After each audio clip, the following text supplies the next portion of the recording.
Sveicināti OneTech mācību kanālā. Šodien apskatīsim līgumus un komercpiedāvājumus. Iepriekšējā nodarbībā mēs sākām aplūkot pārdošanas apakšsistēmu, apskatījām cenu noteikšanas tēmu, uzzinājām, kā reģistrēt pārdošanas noteikumus, piemēram, klientu vienošanos, noskaidrojām tās mērķi un nosacījumus, ko tajā var reģistrēt. Atgādināšu, ka vienošanos ar klientiem galvenais mērķis ir reģistrēt pārdošanas noteikumus un automātiski kontrolēt to izpildi, veidojot pārdošanas dokumentus. Lai analizētu standarta pārdošanas vienošanās, sadaļā pārdošanu varat izmantot atskaiti standarta pārdošanas noteikumi. Šajā atskaitē jūs varat redzēt sistēmā reģistrētās vienošanās un atlasīt tās, izmantojot filtrus lapas augšējā daļā. Tā nodrošina ērtu veidu, kā lietotāji var pārskatīt un analizēt izveidoto vienošanos galvenos nosacījumus. Šodien mēs turpināsim iepazīties ar pārdošanas apakšsistēmu. Un nākamais temats ir līgumi ar kontrahentiem. Sistēmā varat reģistrēt līgumus ar klientiem un veikt norēķinus to griezumā. Tā kā līguma ar klientiem reģistrācija nav obligāta, lai tos izmantot, sistēmas iestatījumos ir jāaktivizē attiecīgā funkcionālā opcija. Tagad apskatīsim kādu piemēru. Dodamies sadaļu pārdošana, līguma ar klientiem. Kādi noteikumi tiek reģistrēti līgumā ar klientu? Līgums ir katalogs, kurā tiek ierakstīti savstarpējo norēķinu noteikumi ar klientiem.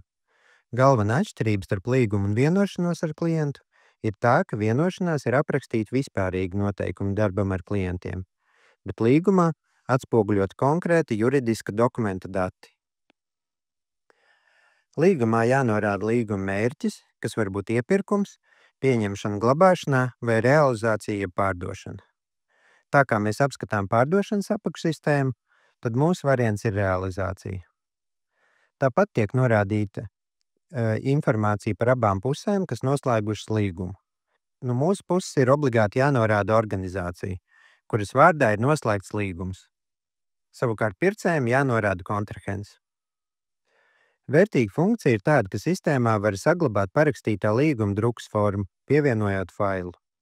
Jānospiež te lapas augšējā daļā uz pogu faili un tālāk pievienot un no datora. Jāatzīmē, ka uzskaiti pēc līgumiem var veikt neatkarīgi no vienošanos izmantošanas. Ir iespējams strādāt tikai ar līgumiem bez vienošanās un otrādi. Tomēr, ja tiek izmantotas vienošanās, tieši tajās tiek noteikts, vai tiks izmantot līgumi ar klientiem, kas strādā saskaņā ar vienošanās noteikumiem. Atgriezīsimies pie vienošanās ar klientiem, apskatīsim iestatījumus. Cilnē pārdošanas nosacījumi ir norādīts, vai ir nepieciešams norādīt līgumu.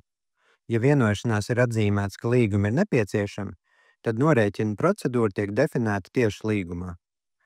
Līgumā ar klientu cilnē norēķina un noformēšana tiek noteikta norēķinu kārtība, valūta, norēķinu detalizācija un kā noritēs apmaksa. Ja norēķina detalizācija ir izvēlēta pēc līgumiem, savstarpējā norēķina tiek veikti par līgumu kopumā. Ja ir izvēlēts pēc pasūtījumiem vai pēc norēķina dokumentiem, norēķina atskaitēs parādās papildu detalizācija līdz pasūtījumam vai norēķina dokumentam. Viss ir atkarīgs no tā, ko mēs šajā laukā izvēlamies. Līgumā varat kontrolēt pieļaujamo parādu summu. Iestatījumos varat aizliegt nosūtīšanu, ja parāda summa pārsniedz noteiktu apjomu vai ja ir kavēti parādi. Ja parāda summa ir pārsniegta vai ir kavēti parādi, nosūtīšana saskaņā ar šādu līgumu tiks aizliegta. Iepriekš runājām, ka nosūtīšanas aizliegums var konfigurēt, izmantojot klientu segmentus. Ja klients ir iekļauts segmentā ar nosūtīšanas aizliegumu, pārdošanas dokumentus nebūs iespējams izveidot. Aizliegumu var piemērot partnerim kopumā, ja viņš darbojas vairāku kontrahentu vārdā. Piemēram, ja viena organizācija darbojas ar dažādām struktūru vienībām vai juridiskām vienībām, bet tiek uzskatīta par vienu sadarbības partneri. Šādā gadījumā bez speciālām tiesībām nav iespējams izveidot pārdošanas dokumentus nevienam ar šo partneri saistītam kontrahentam. Vēl viena iespēja aizliegt nosūtīšanu ir saskaņā ar līgumu. Ar katru kontrahentu var reģistrēt vienu vai vairākus līgumus ar dažādiem noteikumiem un kredītlimitiem. Rezultātā kontrahentam var atļaut veikt nosūtīšanu saskaņā ar vienu līgumu un aizliegt veikt nosūtīšanu saskaņā ar citu līgumu. Apskatīsim, kā sistēma rēģē uz parādu summas pārsniegšanu. Pamēģināsim izveidot dokumentu preču un pakalpojumu realizāciju klientam TechTrade. Līgumā ar šo kontrahentu ir noteikts, ka ir aizliegts veikt nosūtīšanu, ja parāda summa pārsniedz 1000 eiro. Sistēmā jau ir izveidots viens pārdošanas dokuments uz 600 eiro, tāpēc labajā pusē redzams pieļaujamā kredīta atlikums 400 eiro. Izveidosim jaunu dokumentu. Izveidot, preču un pakalpojumu realizācija. Izvēlamies klientu, un arī te uzreiz tiek pievienota šī klientu vienošanās un līgums, un labajā pusē redzams pieļaujamā kredīta atlikums 400 eiro. Norādām noliktavu. Pieliksim jaunajā dokumentā preces uz vēl 600 eiro, kas kopumā pārsniedz limitu par 200 eiro. Preču cilnē spiežam uz aizpildīt, piemeklēt preces un pieliksim 5 bezvada austiņas par cenu 120 eiro un spiežam uz pārnest uz dokumentu. Mēģinot iegrāmatot dokumentu, sistēma parādīs kļūdu, ka pieļaujamā kredīta summa pārsniegt par 200 eiro un dokumentu nevar iegrāmatot. Ja lietotājiem ir tiesības novirzīties no pārdošanas nosacījumiem, piemēram, nodaļas vadītājiem, viņš var mainīt līgumā pieļaujamo parādu summu. Pēc tam dokumentu cits lietotājs varēs iegrāmatot. Piemēram, ja izmainīt parādu limitu no 1000 uz 1200 eiro un vēlreiz mēģināt iegrāmatot dokumentu, kļūda netiks parādīta. Ja līgumā ir iestatīta pazīme aizliegt nosūtīšanu kavētu parādu gadījumā un programmā šāds parāds būtu, tādā gadījumā dokuments arī netiktu iegrāmatots. Atgriežamies pie mūsu līguma. Līgumā, tāpat kā vienošanās, ir statusi. Tie nav pēc brīvas izvēles, līgumos tos nevar atslēgt. To mērķis ir līdzīgs kā vienošanās esošajiem statusiem. Kamēr līguma noteikumi nav definēti, status nav saskaņots. Lai aktivizētu līgumu, jāiestata status darbojas un jānorāda tā darbības periods.